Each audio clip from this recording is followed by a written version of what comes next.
is Adam at Whisper Reviews.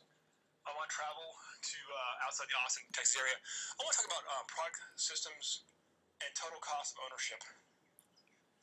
You know, when you're looking at an acquisition, something you're going to use in your life, maybe a computer system, a certain kind of car, but it could be a camp stove, something else.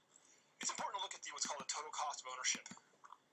You know, the upfront costs, and also a cell phone or a mobile device is a big one too.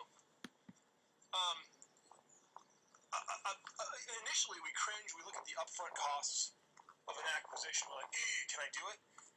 And we try to, rationalize whether it can make sense, whether it's doable.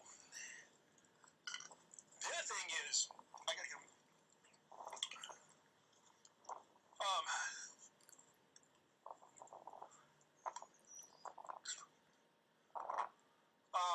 The other thing is that's going on that you need to think about is there's total cost of ownership, and then there's other things too outside TCO. So there's the upfront costs, there's the maintenance cost of the product itself, then there's the product system that you have to buy into, which is kind of the accessories and all the other doodads that may or may not make it viable for your situation, any modifications you have to do it. And then there's like consumables also. This is, for example, if you have your car, consumables can be fuel you put in it. If you buy a camp stove, it's all the gas cartridges you got to buy. There's the old razor and shave model, and if it's a printer, it's the ink cartridges or the toner that you got to go to get with it.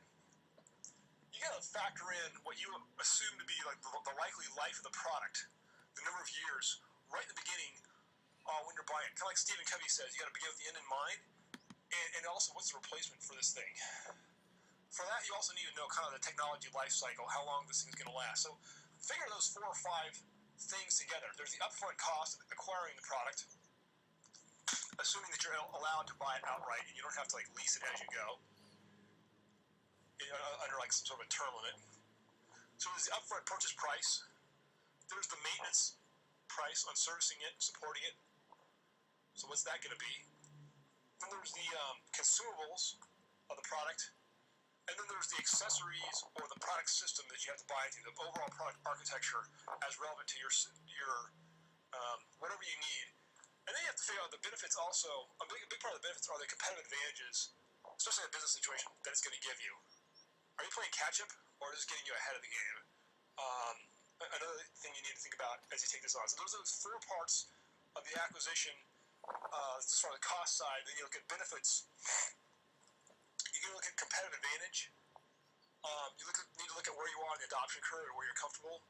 Where the rest of your community is, your support community. Are they using this thing? And we'll go through some other things about total cost of ownership in major acquisition decisions. Thanks so much.